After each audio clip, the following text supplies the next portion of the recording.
Hey, it's me, Saul. So, you have most likely clicked on this video because you want to know how to play the Bujin archetype, and congratulations, you've walked into a world of magic and mystery, right? So, today I'm going to be showing you how the archetype, well, functions and what it does, but most importantly, the thing I want you to know the most is, I am not going to teach you how to play the Bujin archetype, right? What I'm going to teach you, what I'm going to show you is how I play the Bujin archetype, right? Because the thing about the Bujins is they're a very toolbox kind of deck. They have a lot of tools at their disposal, and different people have different views on the value of each of those individual tools. If you look at the deck list that's on the screen right now, it is in no way the core, the quote-unquote core that is recommended for the Bujins. However, having played around with the Bujins for a couple of years, hit King of Games with them multiple times, and taken them into tournaments, I can say personally, for me and the way that I like to play, the recommended core just doesn't do it for me. It's not versatile enough in my opinion. I'm sure you'll find people who say otherwise, and by all means, go and check out their opinions as well. That the existence of my deck doesn't invalidate I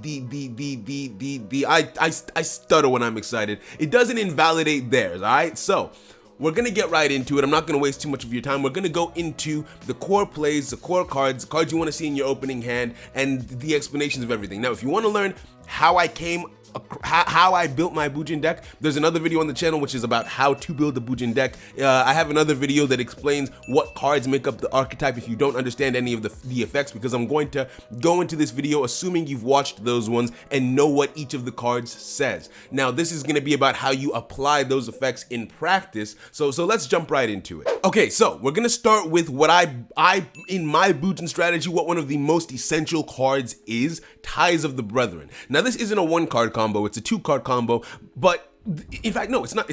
Yeah, it's a two-card combo, but then the amount that you can plus off of just this card is absolutely insane. So, Ties of the Brethren says you pay 2,000 LP and target one level 4 or lower monster you control the rest of this turn. You cannot special summon monsters, right? Which seems bad, right? But then you get to special summon 2 monsters from your deck with the same type, attribute, and level as that monster, with different names from each other, and you cannot conduct your battle phase when you activate this. So you pay 2,000 life points, you can't special summon, and you can't attack. What would make this worth it? Let me tell you what makes it worth it. Opening with any of the 3 Bujin brothers. Yamato, Mikazuchi, Arasuda, right? They're all level 4 light beast warrior monsters. Opening with any one of them means that if you open with Ties of the Brethren as well, you can special summon the other 2 from your deck. Now, I run Mikazuchi and Arasuda at 1 because they are not as useful as Yamato in terms of their individual effects. Yamato has the best individual effect of all of the beast warrior monsters that we currently have in Duel Links, so he's actually the core. A lot of people don't run Mikazuchi and they don't run Arasuda. Why I run both of these 2 cards at 1 is specifically for the Ties of the Brethren play, and also for the Tsukiyomi play, which we'll get into later. I don't want to confuse you. So I run them so that I can make the Ties of the Brethren play, and I run them both at 1 because you don't want to draw into these cards, right? So if I draw into a Yamato, I Ties of the Brethren on Yamato, summon Mikazuchi from the deck, summon Arasuda from the deck. However, because each of them is at 1, it's very unlikely, if you open a hand that contains both Arasuda and Mikazuchi, Ties of the Brethren will not work because only Yamato remains in the deck. But since again, the probability of that happening is a 1 in 22, a 2 in 22. It literally has only happened to me twice. So, if I open Mikazuchi and I open Yamato, I normal summon Mikazuchi, Ties of the Brethren, get a Yamato out of the deck, get Arasuda out of the deck. Same thing, Arasuda into Yamato and Mikazuchi. So effectively, whichever cards you don't have out of Mikazuchi and Arasuda is the card that you Ties of the Brethren on. You summon the other 2 from the deck, boom, you have 3 monsters on the field. Now, assuming that you haven't been interrupted at this point, and interruption is a weakness of the deck, so fire formation to lock down back row and everything like that, but assuming that you have not been interrupted, this is the strongest opening for Bujins because Yamato has the effect to draw any Bujin monster from your deck to your hand and then send it to the graveyard. Mikazuchi can search your deck for a Bujin carnation, thinning the deck and getting you an extra card in hand. Arasuda can draw 1 to discard 1. So, assuming that you open Ties of the Brethren, you've opened the optimal play because what I will almost always do is go into a Bujingi Fox from that point. The reason being, if I don't know what my opponent has in the back pocket, a Bujingi Fox will not only protect me from all damage on the next turn, but if my board gets wiped, that's a free Bujin Carnation, right? If I'm able to, I'll get a crane. It's always great to have a crane and maybe set up some defense. But the main thing to get into the graveyard is this. You get your Bujin Carnation out, and then with Arasuda, if you don't have a Bujin in the hand already to use with the Fox, maybe you draw a Bujin in that way. You are set up for the next turn. Your opponent cannot kill you next turn because most effects that will negate your graveyard you can chain to them. So let's say your opponent activates Necro Valley, you chain the Fox to it, you still don't take damage that turn, right? You will not die on the next turn, which means you make it to the following turn, because the way I play it is set up turn 1, make my follow-up plays and get aggressive on my next turn, right? So you start making XYZ summons. You go into your Susanoo, you go into your Tsukuyomi, you go into so many different lethal plays that you can make. You can use Gagaga Samurai for lethal, you can use Starliege Paladynamo for lethal, and I'm going to teach you how to do those things. But the first thing I wanted to teach you was setting up with Ties of the Brethren. So the very first play is open with one of your Bujin Beast Warrior monsters. You get your other Beast Warrior monsters from the deck, and then you do just also the most disgusting setup you've ever seen. All right, so let's move on. Actually, wait, one thing.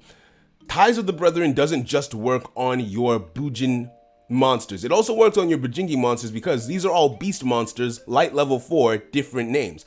In a situation where you might have bricked, you can technically still use Ties of the Brethren on one of your higher attack Bujingi monsters to get 2 monsters out onto the field. You sacrifice half your life points and you're not guaranteed, you don't have any setup, right? But let's say you have something like World Legacy Clash to get rid of the one face-up attack position monster that you've got because you would summon the other 2 in defense position. You might be able to make it to next turn, set up your graveyard, and make XYZ plays from there, but this is a much bigger risk than the actual intended opening of the deck, which is a Ties of the Brethren play. Now we move on. I've already talked to you a little bit about the Bujingi Fox. When you activate the effect of the Bujingi Fox from the graveyard, you discard 1 card from your hand, a Bujin card specifically from your hand, and you take no damage for the rest of that turn. Now, why that card is so good and why that card is so important in this deck and why I always open on it is not because of the card itself, it's because of Bujin Carnation. The card itself is amazing because like no damage on a turn, that's wild. And you get to send another Bujin monster to the graveyard to have another effect there potentially. But Bujin Carnation is one of the most important cards in this deck because if your opponent controls a monster and you don't, you can special summon 1 banished monster and 1 monster in your graveyard. What does the Fox do? The Fox banishes itself and sends a monster from your hand to the graveyard.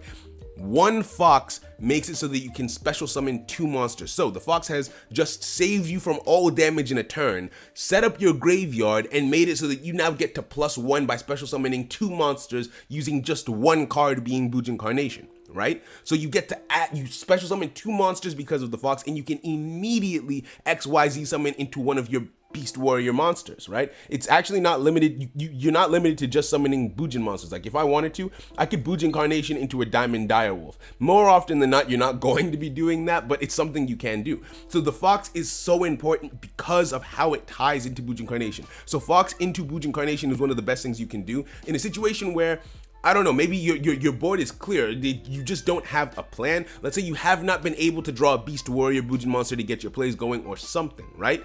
And you've managed to get a Fox into the grave. Let's say you set it in face down defense position and your opponent crashed into it, and then you activated its effect so you didn't die that turn after they crashed into it or something along those lines. Well, guess what? Despite not having drawn a Beast Warrior Bujin monster, you have just set yourself up to go into your boss monster, Susanoo or Tsukuyomi, to draw more cards or whatever you want to do from that point, really. So the Fox is one of the strongest cards in this deck, especially tied in with Bujin Carnation. Another really good thing about the Bujingi Fox, and it's not the only beast monster that has this kind of effect, but let's say you've opened on the ideal board, like I said, you've gone Ties with the Brethren and you now have all 3 Beast Warrior monsters on the field, and then on your opponent's turn you activate the Bujingi Fox. Well, what does the Fox do? It makes you discard a Bujin card from your hand to the graveyard. If Mikazuchi is still on the field at the end phase of your opponent's turn, it gets to search your deck again for another Bujin Carnation. It doesn't matter whose turn it is, Mikazuchi will search the deck in the end phase if a Bujin monster has gone from your hand to the graveyard. So the Crane can trigger that, the Fox can trigger that, but more importantly, if Arasuda has also survived, because Mikazuchi added a Bujin card, and follow me here, Mikazuchi adds a Bujin card. If a Bujin card goes from your hand to the graveyard, Mikazuchi gets to activate its effect to search your deck for a Bujin card and add it to your hand. Now, Arasuda has the effect that when a Bujin card is added to your hand, it gets to search your deck. Well, it doesn't search your deck. You just draw one card and you discard one card, right? So that means based on your opponent's turn, their end phase has become your end phase, because you've not only have you negated all damage, but you're now searching your deck. You're thinning your deck. You're getting cards that you want, because the more you thin your deck, the more likely it is that you're going to get the cards that you want. For instance, let's say you use Arasuda's effect and you draw a second Ties of the Brethren. Beautiful. You've now just made it so that you will not draw a useless card in your draw phase. You draw it, you discard it. Simple. Easy. So I think Arasuda is a very useful card in that kind of situation, and the Fox is also useful for proccing effects like that. So moving on. Now, I have never seen anyone else do this, I'll be completely honest with you, but I use World Legacy Clash as one of my favorite cards to use with the Bujins, right? Now, there's a couple of reasons for this. World Legacy Clash banishes one of your monsters. You target one of your opponent's monsters and you reduce their attack and defense by the attack and defense of the banished monster. The monster that you banished comes back in the end phase, right? So, let me explain to you why that is absolutely broken with the Bujins. There's a couple of reasons. First and foremost, let's say you start on a Yamato and your opponent has, let's say you go second, your opponent has back row, let's say they have a Karma Cut, for instance, and they have a face-up attack position monster. You open on your Yamato while they try and Karma Cut you. World Legacy Clash your Bujin Yamato, so you banish your own monster, it comes back in the end phase, and Yamato's effect will still proc. Yamato's effect doesn't activate until the end phase, so you've dodged their Karma Cut, you've reduced the attack of their monster, and you still get to search your deck, and your monster is still on the field. So they have now just gone -2, I believe, and their monster is weakened, whereas you've only gone -1. You've only used one card, and you've gotten all of these great effects. So it is just amazing in terms of dodging. Now, obviously, if you have something like a Chalice, or is it Lance, Forbidden Chalice, which makes it so that you're immune to spells and traps, that's great. I mean, you would still be able to dodge the Karma Cut, and quite frankly, it would be a more consistent way to dodge the Karma Cut, because what if your opponent doesn't have a face-up attack position monster for you to World Legacy Clash? Well, then the card is effectively dead. But here's why I say World Legacy Clash is better for the Bujins, and it's kind of disgusting. World Legacy Clash banishes a monster, reduces the attack of your opponent's monster, and it links in with Bujin Carnation. Bujin Carnation isn't once per turn. If you have 2 Bujin Carnations in your hand, you can Bujin, let's say your field is completely clear, you Bujin Carnate once. Then you summon monsters, and you can summon a Susanoo off of that, right? You go into Susanoo, you use his effect, and you search the deck for a card. Well, let's say, now Susanoo is banned, now Susanoo's on the field, activate World Legacy Clash, banish your Susanoo that you just summoned, right? Then you reduce the attack of one of your opponent's monsters, then you get to summon another monster from your graveyard and bring Susanoo back, or another Beast Warrior monster, or another monster that you had banished already, back onto the field and Exe summon again. And the Susanoo that you use World Legacy Clash on comes back in the end phase. So you get to double Bujin Carnate, double search your deck, double pop it's just insane. And let's say it's not even like that. Let's say you just have a monster in the graveyard, your opponent tries to Karma Cut you, and you do the dodge like I talked about. Well, if you already have a monster in the graveyard, you've just banished one of your own monsters, your opponent has now just lost their Karma Cut and given you a free Bujin Carnation. Right? It goes so well with that aspect of the deck, and that's why I love it so much. It is so good for so many plays. Not only that, it helps to achieve certain OTKs within the deck that we'll get into, but it's just a very good card. It helps you to dodge certain back row, even though it's situational. It makes it so that, and another really important thing, it makes it so that let's say you brick and you open on a Bujingi monster. Well, you put it in face-up attack position, your opponent tries to destroy it or crash into it or something.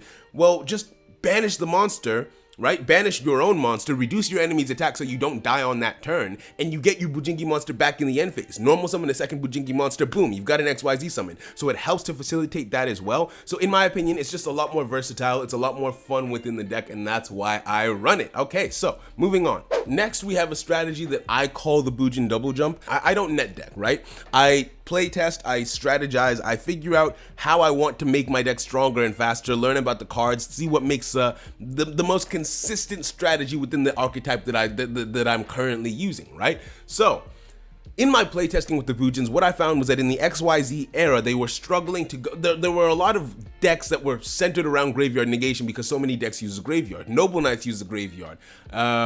Blue Eyes uses a graveyard. Like, everyone could make use of the graveyard at the time at which the XYZ era was kind of like picking up and everything. And so as a result of that, the Bujins were negatively impacted just right off the bat, because if the graveyard gets locked down, then in OG Bujins, where you're just in the core version of the Bujins, where you're primarily running graveyard effects minus the crane, you get pretty hard shut down by that. Now, there are a couple of different answers to this. For instance, Diamond Direwolf, right? If you are able to get 2 monsters on the field to summon into a Diamond Direwolf, you can pop yourself and pop whatever is negating your graveyard. Now, that is a last resort out in my opinion, because in order to do it, well, your graveyard is negated, which means you're not making your plays, and you have to be able to get 2 monsters onto the field at the same time. Then you exi someone into Direwolf without being interrupted, and then pop the monster, pop whatever's negating your field. If it's a Necro Valley, pop that. If it's a monster, pop that. Here's the problem though. All of the stars have aligned for you to get to that point, and you now have no monsters on your field, most likely, right? Unless maybe you did it with the Ties of the Brethren play, but I can't imagine a situation where you're able to make that kind of thing work and have it work out for you in that way at this stage in the game, right? So quite frankly, Diamond Direwolf is good, and if you have a Bujin Carnation ready to go after you use Diamond Direwolf, then sure, go for it, but it's risky. And it's not something that I wanted to fall back on. Before Direwolf, I would use what is it called? Deltaros, Starlight. I'll put it on the screen, right? I used to use Deltaros, but it took 3 monsters, so it was even more situational than Direwolf, so I stopped. But I wanted more speed, and here's what I realized. Hand traps, there are more Bujin monsters than people give credit for. There are actually significantly more Bujin monsters than people give credit for. The Bujins contain a lot of hand traps. They have hand traps that if a monster is destroyed, you discard the hand trap, you get to summon another monster. They have hand traps that make it so that your monsters do piercing damage. And most importantly, they have hand traps that make it so that you can attack your opponent directly if you discard 1 card. Now, the reason why Bujins didn't use hand traps before the XYZ era came out is because the majority of the Bujin monsters, in fact, all of the Beast Warrior Bujin monsters, after drawing 1 card, they discarded a card. I mean, Kazuchi doesn't do that, but he only draws spells and traps, so it doesn't matter. Yamato would draw a card and discard a card to the graveyard, which means that hand traps aren't really that viable unless they do something insane, because that means you have less resources in your hand, and the 1 card in your hand, it's most likely not going to do anything for you on your opponent's turn, because most of the hand traps can only be used on your turn. So if it's your end phase, you're gonna get a crane over literally anything else, because the crane can double your attack on your opponent's turn. So as a result of that, and since they could only search the deck in the end phase, it was too inconsistent to run hand traps, because it's a useless draw with Yamato, and just waiting and hoping to draw into them by regularly drawing them isn't very consistent. Enter the XYZ era, enter Bujente Susano, right? And I know I say it wrong, don't at me, kid. So, Bujente Susano, right? What this card does, what this card says is, you can activate its effect in the main phase to search any card out of your deck and either send it to the graveyard or add it to your hand. In the main phase, which means it has now sped up the deck to the point that strategies that involve hand traps, at least some hand traps, are now viable. What this means is you now have a searchable in the main phase card that allows you to attack your opponent directly by discarding it to the hand. So there's now no longer just 1 viable hand trap. Before, if your graveyard got shut down, all you could rely on was Crane, right? And if you ran out of cranes, or if your opponent didn't crash into you, or if you couldn't win with the amount of cranes that you had, you were done. What this card now says is, okay, your graveyard just got negated, draw me instead. Activate Susano and go in for damage. That's 2,400 damage to your opponent's cranium, right? That is significant. And why I call it the double jump is because more often than not, you will have already boosted over your opponent once with the crane, and if you haven't, then you're gonna need to use both of the Ophidians, because you can only do 2,400 damage maximum using the double jump with Susano, right? So that's why it's the double, because you're gonna have to do something twice. Either you crane once and Ophidian once, or you Ophidian twice, or something along those lines, so you can just jump over your opponent's monsters. I tend to save it as a last resort because I like interacting with my opponent, but if I'm at my wit's end and let's say they have monsters that I just can't get over, or I've run out of effects, or their life points are low enough that I can go in for lethal, or just something is preventing me from doing anything, or let's say I just need to go in for game, this strategy lets you do it, and it's so fast because Bujin Carnation means fast and easy XYZ monsters. The Ties of the Brethren play sets you up for fast and easy XYZ monsters. The Fox protects you. All of these different cards that I've talked about start to come together to make a fast and consistent deck that does lethal damage, and I mean lethal damage. It's absolutely insane. Speaking of lethal damage, I'm going to show you something a little bit different. So what you were just looking at is the Bujin double jump deck that I had made. This is another one that I'm working on called the Bujin OTK. Now, one thing that you should note is the skills. On the last deck I was using overlay gain, and here you see attack charge. Now, you may think that's weird. You may be wondering why I'm not using something like Destiny Draw. Destiny Draw works great with the Bujins because if you have a Fox in the graveyard, you get to decide exactly how much damage you take in a lot of situations. So Destiny Draw could be perfect for you. However, why I don't use Destiny Draw is specifically because of cards like the one I'm going to put on screen right now. Cards that make it so that you cannot activate your effects during damage calculation. Specifically because of this card that you see on the screen. That's why it was actually a really fun moment. It was a fun anime arc where I kept on seeing this on ladder, right? I kept on running into this particular card. And I could not figure out how to get around it because if you pop it using an effect, it comes back on the next turn, right? So if you can't achieve lethal on that turn, then you're right back to square one. It makes it so that even your hand traps, none of your Bujingi monsters can activate on when that monster attacks, which means you can't boost your attack. You can avoid destruction if you do it in advance, but the crane and the sinew won't be able to boost your attack, right? So you're kind of stuck when that monster hits the field. But if you have attack charge or if you have overlay gain and it's turn 2, the reason why the specific breakpoint that I wanted to hit was 2,600 because Susano has 2,400, that monster has 2,600 attack, and since you can't boost over it, I needed another way to boost over it that wouldn't rely on an effect, so it was more for the utility of that. Attack charge also helps because if you use overlay gain, then you can get, I think, up to 2,800 if my math is correct, and even higher than that if you have a fire formation on the field. Attack charge is just infinite attack depending on the turn count, but from turn 2 onwards, you get at least 200 attack, which means that at worst, you will be able to tie with that monster, and that is why I run those kinds of skills. Now, back to what I was talking about, the OTK strategies, right? Because now I've shown you how I get monsters on the field, now I've shown you how I recycle my resources, get things out of the graveyard, get things moving, start making plays. Now here's some of my newest, most fun things to do with the Bujins, because with the XYZ toolkit at their disposal, Paladynamo, number 70 Malevolent Sin, and Gagaga Samurai. It was actually a community member that showed me the Gagaga Samurai play. I believe it was Nick, right? What this deck lets you do, and I also added Bujin Hirume into this version of the deck. Let's say you Ties of the Brethren, right? Let's say you've used Ties of the Brethren and you have 3 monsters on the field. You make it to your turn, you still have 3 monsters on the field because whatever you did to set up your graveyard helped you to make it to the next turn. Here's what you do, right? You go into Susano, right? So that you use 2 monsters, then you activate Susano's effect and get a crane from your deck if you don't already have one, and then you normal summon another monster and make a second XYZ monster. If your opponent has a face-up attack position monster, activate Paladynamo. You reduce your opponent's monster's attack to 0, crash into it with Susano, and then use the crane to double your attack. 4,800 damage. It wasn't a direct attack, so certain cards like, I believe Kiteroid can't stop it. You've just gone in for lethal. That's an OTK with the Bujins. Another OTK that they have, and it's so amazing, the Gagaga Samurai play, right? Bujin Susano can attack every single monster that your opponent controls once each. It doesn't matter how many monsters they summon, you can attack all of them.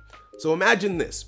Your opponent is using Noble Knights and floating all over the place and doing all of their crazy things. And so you just, one by one, you snipe all of their monsters out of the sky as they come up because you're using Susano to attack each of them in the correct order, right? Instead of Paladynamo, for your second summon, you made Gagaga Samurai. You've activated Gagaga Samurai's attack effect, and so that means it can attack twice, right? and you activate attack charge or you activate overlay gain. That means you now have what, 2,200, 2,000 whatever, and you can attack twice. So let Susanoo clear out their field completely, and you go in twice with Gagaga Samurai. Now, keep in mind, if they have something that negates direct attacks, then that won't work, whereas Paludynamo would have worked. So again, you have to decide, depending on the situation, which one would be better, right? And then finally, well, not finally, technically, there's actually another one, another OTK that you can do. Is simple, Malevolent Sin, right? You have Susanoo on the field, you have Malevolent Sin on the field. Let's say it's a monster that can't be destroyed by battle, or you can't beat over it, or you did X or Y or Z for whatever reason. You can't get past that monster, you can't use Paludynamo. Let's say it's a face down monster, so you can't use Paludynamo, and it's something that can't be destroyed by battle, so you can't use Susanoo to break it. Malevolent Sin, you just banish it. Face up, face down, you can banish any monster your opponent controls from the field for the rest of that turn. It comes back in the standby phase, so you need to make sure you go in for lethal. So their field is clear, going with Malevolent Sin, going with Susanoo. You don't even need Susanoo because Malevolent Sin has 2,400 attack. Even if you have your weakest beast warrior on the field, Arasuda, that's still lethal, right? Another thing you can do, let's say the Ties of the Brethren play didn't work out. You only had 2 monsters left on the field at the end of your turn, right? You had Yamato and you had Mikazuchi. Let's say you still got a Crane in your hand or something to give you that extra boost in attack. You activate Susanoo's effect and you search out Hirume from your deck. Now, Hirume does not require your normal summon, right? You can special summon, well, you can only special summon a Hirume by banishing a beast, or any Bujin monster from your graveyard, you special summon it. Then you can normal summon and you can still make your XYZ plays if you want to, or this has 2,000 attack, Susanoo has 2,400. In certain situations, boom, you've got lethal. So the Bujins are getting a lot better at OTKs with more and more XYZ support. And so rather than using the double jump strat all of the time, I've been working on refining this, but I personally don't like the idea of one turn killing someone.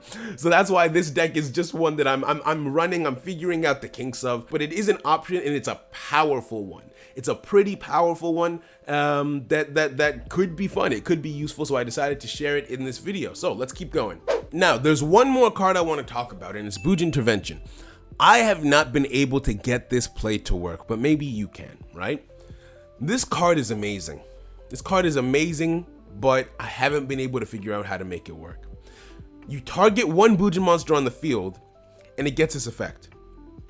If it destroys a monster whose current attack is greater than its own original attack, so let's say you have a Susanoo on the field and you use 2 cranes in order to beat over your opponent's monsters. You attack into your opponent's monster and you've had to boost your own attack to get over your opponent's monster. After you destroy your opponent's monster, you banish the destroyed monster, which is pretty good. But if you banish that monster, you banish all monsters from your opponent's hand that have the same name as that card. You also banish all monsters from their deck that have the same name as that card. You banish all monsters from their extra deck that have the same name as that card, right? So let's say you boost over a Blue Eyes, you have just crippled their deck by using this card before you boosted over them, because you just banished all of their Blue Eyes immediately from the deck, right? Just immediately, they're gone, right? Now the problem is, this card requires you to boost over a monster, right? Which means you have to be using Sinew, or you have to be using Crane, or you have to have Fire Formation boosting your attack, or you have to be using Attack Charge to boost your attack higher than it would normally be. That's the first thing that's holding you back. The second thing that's holding you back is if the monster has to be stronger than your original attack effectively, which means that automatically you cannot use this card to get rid of like low level tuners or things that aren't very powerful. This card is for getting rid of boss monsters effectively. And lastly, it's searchable with Mikazuchi, but it only works if you have a Bujin monster on the field to use it on, a card that or an effect that's going to let you boost your attack, and then you use this card. And it's just a pure -1 as well. So it's a difficult card to make work, but if you could get it to work, I believe that it could be amazing. I just haven't figured out the right deck composition to make it work, but hey, maybe you can. All right, so I think that's it on strategies. Moving on. So let's summarize everything that we've talked about. Hey, hi, it's me, Future Saul. Hi. So a few things I wanted to talk about before we move into the wrapping up section of the video. Things that I realized that I didn't say, and so I'm recording this in post. Now, I talked really early on about the Bujente Tsukiyomi play. It's not really a play, it's just a strategy that I want you to keep in mind, and the true purpose behind this card. A lot of people don't see the value in Bujente Tsukiyomi because what this card can do is detach one material and allow you to draw 2 cards from your deck by discarding whatever's in your hand. Now that can be really nice in events where you have some Bujin cards in your hand and you want to get them into the grave, and also it helps you to draw more cards, which is always really nice. However, more often than not, you would want to go to Susanoo over Tsukiyomi, that way you could be aggressive. But that's just it. Tsukiyomi is your defensive card. Tsukiyomi is a card that has a more important effect than its drawing effect. If Tsukiyomi is removed from the field by your opponent in any way, if it's banished, if it's sent to the graveyard, if it's sent back to your hand, no matter what they do, if it leaves the field by any card effect, if it's destroyed by battle, then this doesn't proc. But if it's removed by any card effect that your opponent does, you get to special summon from your graveyard Beast Warrior monsters up to the number of materials that Tsukiyomi still had. What does this mean? Well, for anyone who reads cards, then this might be a bit more difficult to make use of because they just won't use effects on the card. But keep in mind, this is Duel Links. Not everyone reads the cards that they're going up against, so you might be able to just steal some wins by tricking your opponent into using their Karma Cut on your Tsukiyomi instead of going into your Susanoo immediately. So you would go into Tsukiyomi with 2 monsters on the field, they would Karma Cut it, you would immediately get to summon those 2 monsters back onto the field because yes, the monsters that get the monsters that were the materials also count as monsters that can be special summoned by this effect. So that means the 2 monsters that you just used, you bring them right back and then you go into Susanoo. So this was it was just bait to get rid of your opponent's back row. However, in competitive play, people actually do read cards. But what you can still do with this effect is set up a Sinew in the graveyard, set up a Crane in the hand, or let's say you already just happen to have those by just virtue of how the duel has gone on. It might actually make sense to go into Tsukiyomi rather than go into Susanoo because they won't be able to destroy you by battle if you've got those battle traps effectively set up. Which means all they can do is remove you via card effect, and this card has some of the best floating, it has the best floating effect in the game. So effectively, you can't really die. It's an alternative strategy. You could actually build a deck around Tsukiyomi rather than Susanoo that just focuses on protecting the card once it's out from being destroyed by battle, and if it's removed in any other way, you get your materials right back and you can just XYZ summon again during the same main phase, or if it's on your opponent's turn, because yes, this works on your opponent's turn as well, you just summon your 2 monsters and then you do whatever you want to do in your main phase, and whatever battle traps you were going to use to protect Tsukiyomi will also be able to protect the 2 monsters that are summoned by this effect. So that's a really, really strong play. The next thing I wanted to talk about is the Bujente Susanoo. We've already talked about it a lot in this video. However, there's one thing I wanted to make very clear because in watching back the video, I felt like I didn't establish it well enough, and that was when I was talking about World Legacy Clash. Now, this is a deck of breakpoints in a lot of instances. The reason why another huge reason why World Legacy Clash is so good is because of breakpoints. Susanoo has 2,400 attack, which means when you're using the Crane, it has 4,800 attack. Now, by doing some quick math, any monster that has 800 or less attack will immediately result in an OTK if you crash into it with the Crane, which means even if you don't need, because for instance, in the Karma Cut example, if someone Karma Cuts a monster, you could Bujin Incarnate anyway without using the effect of World Legacy Clash because they just banished your monster, so you can get your monster back. However, why you would still want to World Legacy Clash is because you would be able to reduce your opponent's monster by the attack of your own monster. So let's say your opponent's monster has 2,400 attack, you banish a Yamato, now your opponent's monster only has, hold on, 600 attack, I think.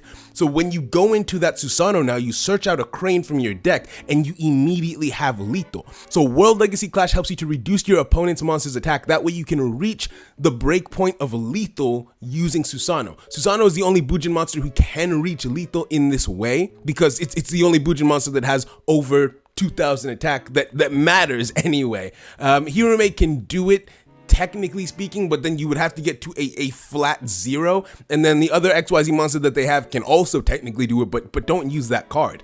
So yeah, that's why that card is core, and it's because of the breakpoint argument that I felt like I didn't establish it well enough before. I've done it now. We're moving back to the video. So let's summarize everything that we've talked about. You want to open on Ties of the Brethren into any one of the Bujin cards that's at your disposal, right? Another good card to have in your opening hand would be Fire Formation, right? That would be ideal, but in any event, you want to use, you end your turn, and then you use the effect of Yamato to search for a fox, Mikazuchi searches out a Bujin Carnation, and then Arasuda, it draws into basically anything else. You never really know what you're gonna get, but hey, there are dangers with this because there are dangers with Arasuda, right? Because with Arasuda, you draw a card and you don't have a choice. If it's a great spell card that you just drew, you have to discard it. There's no guarantee that you're gonna draw a Bujin monster, so Arasuda is always a risk, so you need to think about where you are in the game state, think about how much thinning your deck means to you, and what is in your hand that you would be willing to discard in a situation where Arasuda pulls something useful. Because for instance, if I have a second Ties of the Brethren in my hand, it's a dead card, I would be happy to use Arasuda, keep whatever I draw with Arasuda, and then discard the Ties of the Brethren instead, because you don't have to discard the specific card that you drew, you just have to discard one card, right? So, moving on to your opponent's turn, you have a crane or something to clap back to your opponent with, then that's great. You have options. Maybe if the card in your hand is a crane, rather than using the fox to negate damage, you can clap back and just destroy your opponent's monster when they attack into you. That's an option, but the fox is there regardless in case you need to, right? So, you make it to the next turn. You lead with the Fire Formation because Fire Formation Gyoku cannot be responded to by your opponent, right? Let's say you lock down a set card. That set card cannot be activated in response to Fire Formation. There are other set cards can be, but that one can't be, right? Now, from here, it gets kind of situational. Let's assume that one of your monsters got destroyed on your opponent's turn, you can XYZ summon. Let's assume that two of your monsters got destroyed on your opponent's turn, then it's a bit trickier, but you want to be able, hopefully you draw into a Bujin monster, you normal summon it, you XYZ summon. Let's say you got completely board wiped, well Mikazuchi set up a Bujin Carnation for you so you can Bujin Carnate guaranteed, right? That effectively is where things start to get very, very situational, right? If they crashed into you with the crane and they've lost 1,200 or more life points, that means you can just straight up go in for lethal using Ophidian if you get into Bujin Susano, right? If they have a monster that can't be destroyed by battle or a card that you need to get rid of, you can send a Quill into the grave and pop it, right? If you have a monster that you can crane over, then draw out another crane from your deck, right? If the monster that they have is too high for you to crane over, like something like Onimaru, right? Then you send Sinew to the graveyard so that you can boost over it and so on and so forth. You have options once you've reached this point in the duel, and so it's going to be very situational. So whatever you need is what you get. It's a toolkit kind of deck. You surgically choose moment by moment what effect would help you to win the duel at that point, and you do it. So there's no general guide that can tell you what to do in every single duel. This isn't the kind of deck that you can autopilot effectively. You need to be paying attention. You need to know what your opponent has at their disposal. If you misread your opponent's cards, there's a good chance you just lose right off of the bat, because you need to know exactly what effects that they have so you know when to take your monsters off the field. When is it safest to do that? Okay, what effects can I use? Will Quillen be able to pop it? Can it be destroyed by battle? Does it have an effect when it's destroyed? Okay, will Sinew work? Will this work? Will that work? Do I need to go for lethal? Are they going to be able to target me? Do I need a tortoise in my hand? Like, there are so many things that you need to consider and keep track of, because if you, the player, do not keep track of all of the things that your deck can do with the Bujins, you will lose. If you do not know how this deck works, like there are some decks that are strong enough that even if you don't know what your opponent's deck does, you can just you can just smooth brain through it, right? Even if you don't know what your deck does, you can smooth brain through it. The Bujins are not a deck like that. Every single card has a specific effect for a specific situation, and you, the pilot, need to be able to discern which effect is better, because it's a cost benefit kind of thing. Like, let's say you use your effects to draw out a hare. Well, that means you can't draw out a tortoise, or you can't draw out a Sinew. So you need to be 100% sure that the hare is what you need in that situation, and making the wrong decision can cost you the game easily, right? So you're able, from that point, you're usually able to control the duel relatively well, because you can effectively get any effect in the game, but you can only get one of them. Sometimes you'll have set it up so that you're able to get more, but yeah, Bujin Susano makes it so that you can attack all of your opponent's monsters once each, so it's going to be very easy to clear their board if you play your cards right, and you're usually good to control the pacing of the duel from there. If you get off the initial Ties of the Brethren play uninterrupted, there's a good chance you're going to be able to win, usually. But yeah, that's basically it. Not many people know how the Bujins work, so quite frankly, misdirection is your friend here. Play fast, play as fast as you can. Don't give them time to learn what all of your effects do. Now, obviously, if you play against the same people over and over again, eventually they will learn, but knowing what a card does doesn't mean you can stop it. There are ways to, and then quite frankly, you can be countered in certain situations relatively easily. You can be shut down, but play fast, play smart, and you're gonna have a fun time with the Bujins. You're going to have an amazing time. This deck is versatile, it's adaptive, it's thought-provoking, because both you and your opponent have to put so much thought into every single play that you make. It makes for some of the best duels you've ever seen.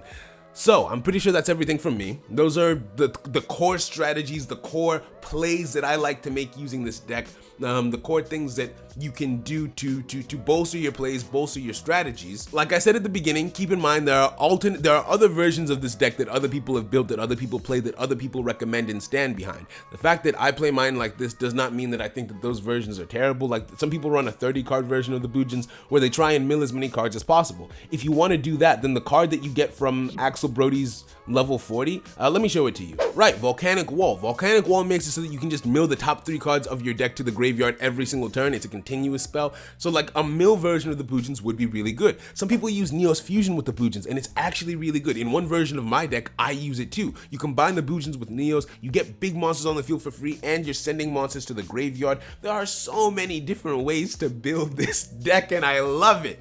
But yeah, that's it for me. If you have any questions, leave them in the comments. There might have been things that I missed. There might have been things that I didn't talk about or that I didn't cover, because lots of what I've talked about today is based on my more recent experiences with the deck. There's obviously a lot more than it can do. There's a lot more different plays that you can make, but I've talked to you today about most of the core ones, I feel, and some of the most fun ones that I currently enjoy using. So yeah, leave a like on the video if you've enjoyed this information. It really does help me out. It helps me push it into the YouTube algorithm. And also subscribe, because I'm going to be making a lot of 101 series on a lot of different decks, and I'm actually not done with the Bujin 101 series. We're going to talk about how their matchups are soon, and we're going to talk about how to counter them soon. So stay tuned for that. I've been Saul, you've been entertained, I hope, and bye.